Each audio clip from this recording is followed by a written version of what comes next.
Everyone, welcome back to my channel কঞ্চিকাস লাইফস্টাইলের তোমাদের নতুন আরও একটি গল্প কথায় অনেক অনেক স্বাগত। বড়দের প্রণাম এবং ছোটদেরকে অনেক অনেক ভালোবাসা। আমার ব্লগটা এখন থেকেই শুরু করছি। এখন ঘড়ির কাঁটায় বাজে 10:30 মতো। নিজের সমস্ত কাজবাজ সেরে এখন চলে এসেছি ওপরে, আর ওপরের কাজবাজগুলো ঝটপট করে সেরে নেব। শীত তো পড়েই গেছে, কিন্তু কয়েকদিন ধরে না প্রচুর মেঘলা করে আছে, ঠিক মতো রোদ উঠছে না, তাই গাছগুলোকে ভালো করে রোদও খাওয়াতে পারছি না।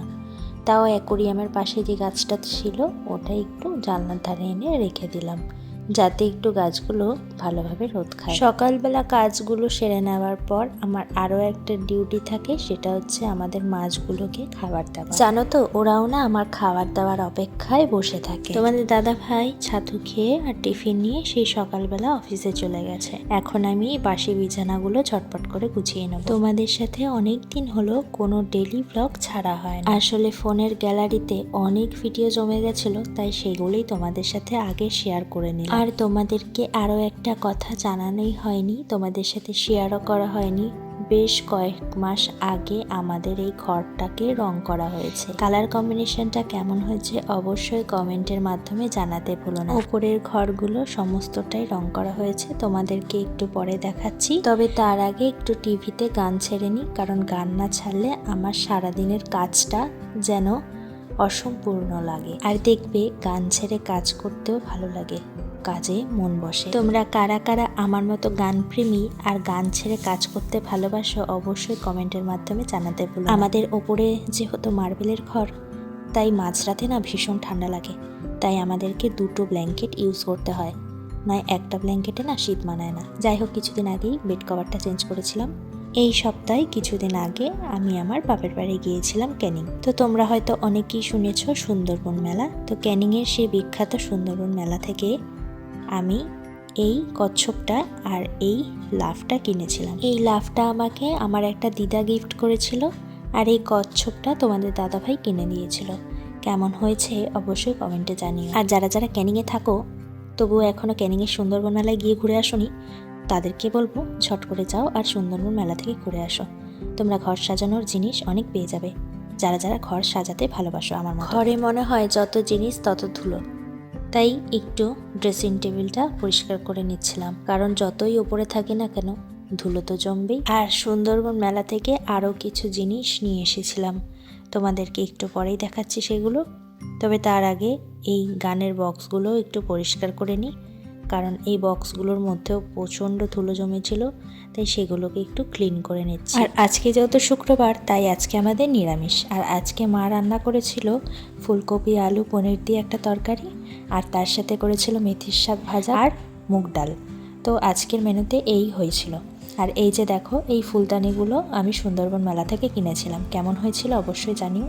3টে কালার কিনেছিলাম, ওখানে 2টো দেখলে, আর এখানে এই একটা। আর এই সিতারাটা আমি মায়াপুর থেকে নিয়ে এসেছিলাম, আর এই সিতারাটা এই জায়গাতেই সাজিয়ে রেখেছি। তো কেমন লাগছে অবশ্যই জানিও। এই পরিষ্কার পরিচ্ছন্ন করার রুটিনটা আমার প্রতিদিনই থাকে, তবে বৃহস্পতিবারটা আমি ঝাড়া মোছা সেইভাবে করি না, তবে শুক্রবারটা আর রবিবারটা আমাকে একটু বেশি পরিমাণেই ঝাড়া মোছা করতে হয়। আমার গোপুসোনাকে কালকে যে ফুলগুলো দিয়ে পুজো দিয়েছিলাম সেগুলো তো এখন বাসি হয়ে গেছে, তাই একটু পরিষ্কার করে দিচ্ছি ফুলগুলোকে সরিয়ে। আমার এই গাছটাকে খানিকক্ষণ একটু রোদ খাইয়ে এখন আমাদের ঘরে নিয়ে চলে এলাম। এখন সামান্য পরিমাণে একটু জল দেব, কারণ যেহেতু এখন শীতকাল, আর জল দিলেও না মাটি ভিজে ভিজে থাকে, তাই যেহেতু আগের দিন জল দিয়েছিলাম গাছে, এখনও মাটি ভিজে আছে, তাই বেশি পরিমাণে জল দেব না।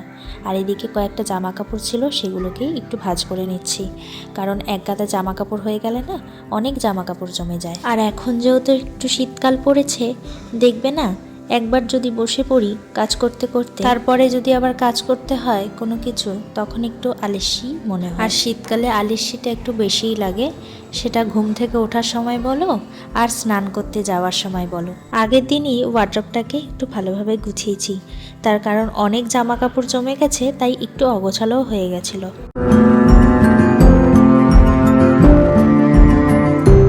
কয়েকদিন ধরে কাচবো করে কাচাই হার হচ্ছিল না, অনেক জামা কাপড় জমে গেছিলো, তাই আজকে যেহেতু একটু রোদের দেখা পেয়েছি, তাই ভাবলাম ঝটপট করে কেচে নিই। তাই কয়েকটা জামা কাপড় একটু ভিজিয়ে দিলাম। সব কিছু কাজ হয়ে যাওয়ার পর বাসি ঘরটা ঝাড় দিয়ে নিচ্ছি, তার কারণ আজকে একটু ঘরটা মুছবো ভাবছি। যেহেতু ঘর একটু ঝাড়া মোছা হয়েছে তাই ঘরে অনেক ধুলো পড়েছে।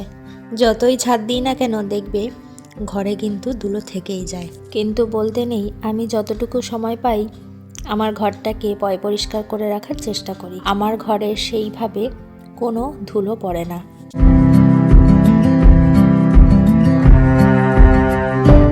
তোমাদের সাথে ঘর রং করার ভিডিও শেয়ার করা হয়নি, তার কারণ ঘরটা খুব তাড়াহুড়োতেই রং করা হয়েছে। আসলে ঘরের দেওয়ালগুলোতে না ড্যাম পড়ে যাচ্ছিল, তাই সবাই মিলে ঠিক করলাম যে ঘরগুলোকে রঙই করে দেওয়া যাক। আর এই পাশেরটা তো আমার দেওরের ঘর, তোমরা তো অনেকেই জানো, তবে সেইভাবে দেখানো হয়নি। তবে আজকে তোমাদের সাথে সবটাই শেয়ার করব। আর ঘরের কালার কম্বিনেশনটা কেমন হয়েছে অবশ্যই জানাইও, কারণ কালার কম্বিনেশনগুলো আমি আর তোমাদের দাদাভাই মিলে সিলেকশন করেছিলাম। এই ঝাঁটাটা না আগের বছরের ধানতেরাসে আমি কিনেছিলাম।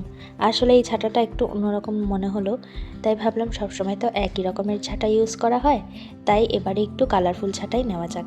তো এই ঝাঁটাটা কিনেছিলাম, আর মানে কি বলবো, এত ভালো ধুলো পরিষ্কার হয় না।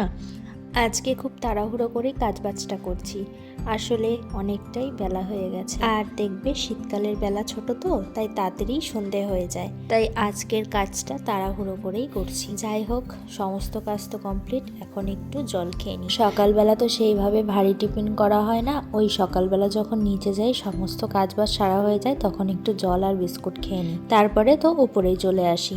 সেইভাবে ভারী টিফিন করা হয় না। এই দেখো, বাকি ছিল ঘর মোছা, এখন ঝটপট করে ঘরটাও মুছে নেব, তাহলেই আমার কাজ শেষ। তবে কাজ শেষ বলতে সব কাজ শেষ নয়, শুধুমাত্র ঘরের কাজগুলো শেষ। এরপর স্নান করব, তারপরে ঠাকুর দেব। আর কয়েকটা জামা কাপড় ভিজিয়েছিলাম, তোমাদেরকে তো দেখিয়েছি, তো সেগুলোই কেচে নেব। আসলে পাম্পের জল না ভীষণ ঠান্ডা হয়, তাই একটু বেলা করেই স্নানটা করি, ততক্ষণে পাম্পের জলটাও একটু গরম হয়ে যায়। আর আমার না গরম জলে স্নান করতে না বিরক্ত লাগে, বিশেষ করে শীতকালে।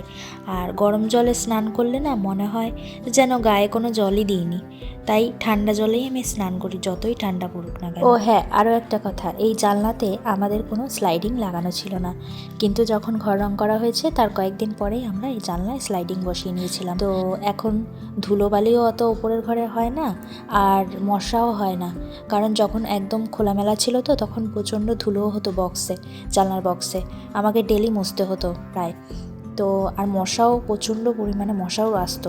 তো এখন কি করেছি, সামনের জানলার বক্সটাতে তো যেহেতু রাউন্ড জানলা, তো ওখানে শাটার বসানো এখনও হয়নি, ওখানে একটু নেট দিয়ে ঘিরে নিয়েছি, যেহেতু মশাটা ঢোকে সেই কারণে। এখন আর কোনো মশা ঢোকে না, আর ওই জানলার বক্সে তো স্লাইডিং বসিয়ে নিয়েছি, তাই আর অসুবিধা হয় না। আর এই দেখো বন্ধুরা, তোমাদের সাথে কথা বলতে বলতে আমার কাজগুলো যে কখন শেষ হয়ে যায় আমি সেটা বুঝতেই পারি না।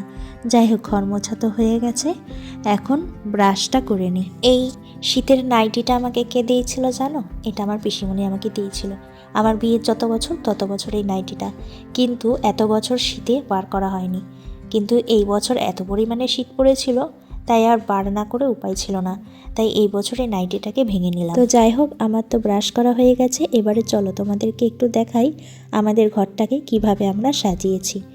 যাই হোক, এখানে একটা ফুলদানি দিয়েছি, এটা আগেও ছিল, তবে এখন রং করার পরে একটু দেখতে বেশি ভালো লাগছে। আর এইখানে তোমাদের দাদাভাই একটা লাইট লাগিয়েছে, এই দেখো, ঠিক সিঁড়ি দিয়ে উঠতেই সিঁড়ির একদম গা ধরেই এই লাইটটা লাগিয়েছে। কেমন হয়েছে অবশ্যই জানিও, এটা না রাতের বেলা দেখতে বেশি ভালো লাগে। আর এই যে এটা হচ্ছে আমার দেওরের ঘর। দেওরের ঘর বলতে দেওর তো এখন নিচেই থাকে, নিচে যেহেতু আমাদের দুখানা রুম আছে, তো নিচে তো বাবা মা একটা রুমে থাকে আর দেওর একটা রুমে থাকে, তো সেই কারণে এই রুমটা কমপ্লিট করে রাখলাম। যেহেতু আমাদের বাড়িতে কোনো অনুষ্ঠান অকেশন হলে, যেহেতু লোকজন আসলে ঘরের থাকার খুব সমস্যা, তো সেই কারণে এই ঘরটাকে রেডি করে রাখলাম। এদিকে তোমাদের দাদাভাই একটা বুদ্ধ আঁকছে, এখনও কমপ্লিট হয়নি, আর এদিকে এই রংটাও তোমাদের দাদাভাই নিজের হাতে করেছে। তো যাই হোক, এবারে চলো আমাদের ঘরটাও একটু দেখিয়ে দিই, যেহেতু আমার গোছানো হয়ে গেছে ঘর, তো সেটাই তোমাদের সাথে একটু শেয়ার করছি কেমন লাগছে। আর পরিষ্কার পরিচ্ছন্ন করলে ঘর দুয়ারগুলো সত্যি ভালো লাগে। আমাদের যেহেতু কোনো কিছু হলে যখন আমরা ডাক্তার দেখাই তখন আমাদের শরীরটা যেমন হালকা ফিলিংস হয়, তেমনই ঘরে যখন ধুলো জমে না, তখন যদি ঘর দুয়ারগুলো একটু ঝাড়ামোছা করা হয়, ঘরেরও একটু আরাম লাগে। আর এই যে এই জানলার পাশে যে পাতা ঝোলানোটা দেখছো, এটাও কয়েকদিন আগে আমি মিশো থেকে কিনেছিলাম। আর ঘর দুয়ারে একটু সাজিয়ে না রাখলে হয়। এখন চলে এসেছি স্নান টান করে, আর এই যে কয়েকটা কাচাকুচি ভিজিয়েছিলাম সেগুলো কেচে দিয়েছি ঝটপট করে। ছাদে এসে দেখছি রোদটা এখন বেশ ভালোই আছে, তাই তাড়াহুড়ো করে কাচলাম, যা কাজেই দিল। আর ঝটপট করে এখন মেলে দিচ্ছি। রোদ তো আছেই, তার সাথে একটু সুন্দর হাওয়াও আছে। আর এই শীতকালে রোদ পোয়াতে আমার তো ভীষণই ভালো লাগে। তবে একটা আমার সমস্যা আছে, বেশিক্ষণ রোদে দাঁড়ালেই আমার মাথা যন্ত্রণা করে, তাই বেশিক্ষণ রোদেও থাকতে পারি না। এই শীতকালে কাচাকুচি করা আর মাথায় শ্যাম্পু করা দুটোই এক আমার কাছে। এত যে আলিস্যি লাগে, আলিস্যির থেকে বড় কথা ভয় লাগে।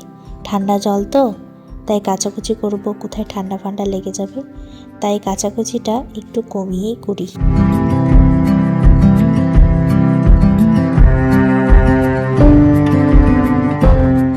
আগের বছর শীতকালে তোমাদেরকে প্রচুর ফুল গাছ দেখিয়েছিলাম তোমাদের দাদাভাইয়ের হাতে লাগানো। তবে এই বছর না, আমাদের একটা খুব বড় ভুল হয়ে গেছে।